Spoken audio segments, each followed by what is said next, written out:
Tom Friedman's flat world in my world. So the traditional world of media is one where the influence of media is measured in terms of viewership and listenership and readership and things like that. It's audience size. There is a new way of measuring influence, and this way is much better. This way is the way Google measures influence, and that is incoming links.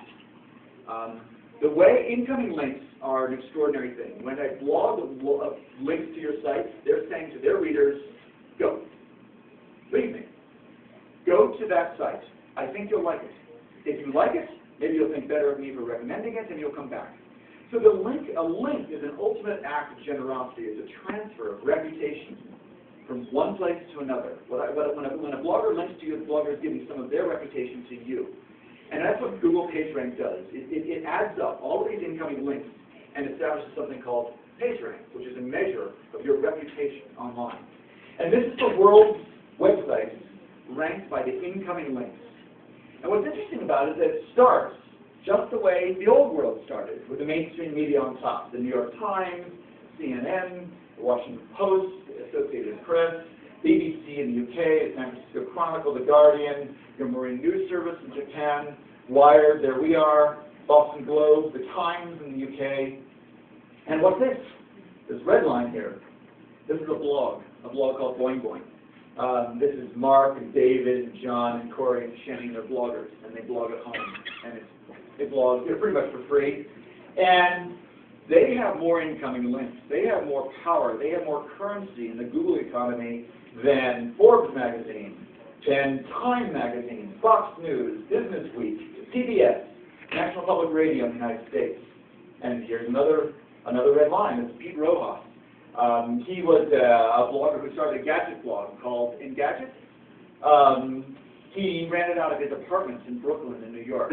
He had a spare bedroom in his apartment, and he ran Engadget out of that spare bedroom. And he has more incoming links, more power, more influence than MSNBC, MTV, CBS News, and another blogger. This is Frank Warren. He has a blog called Post Secret. People write secrets on postcards and send it to them, and they can post them. That's it. That's it. And he has more incoming links. He has more influence and reputation in this economy than the Los Angeles Times with its 2,000 reporters and editors. CNN Money, The Telegraph in the UK, the Canadian Broadcasting Corporation, Sydney Morning Herald, San Jose Mercury News. This is Marcos from the Daily Kos, a left-wing political blog. He lives right down the street from me in Berkeley and then works from home in his socks. And he has more incoming links. He has more power and influence in the Google economy than the Chicago Tribune, Reuters, the International Herald Tribune, the Wall Street Journal, The Economist, my alma mater, the Financial Times, ESPN, Arianna Huffington of the Huffington Post, had another blog site, also focused on politics, has more incoming links than the Post-Gazette, PR Newswire. Brian Lamb, 2.5 years ago, he was an intern in my office. We didn't have a desk for him, he got a better job, and now he's running a gadget blog called Gizmodo. And he has more incoming links than every single newspaper in Latin America.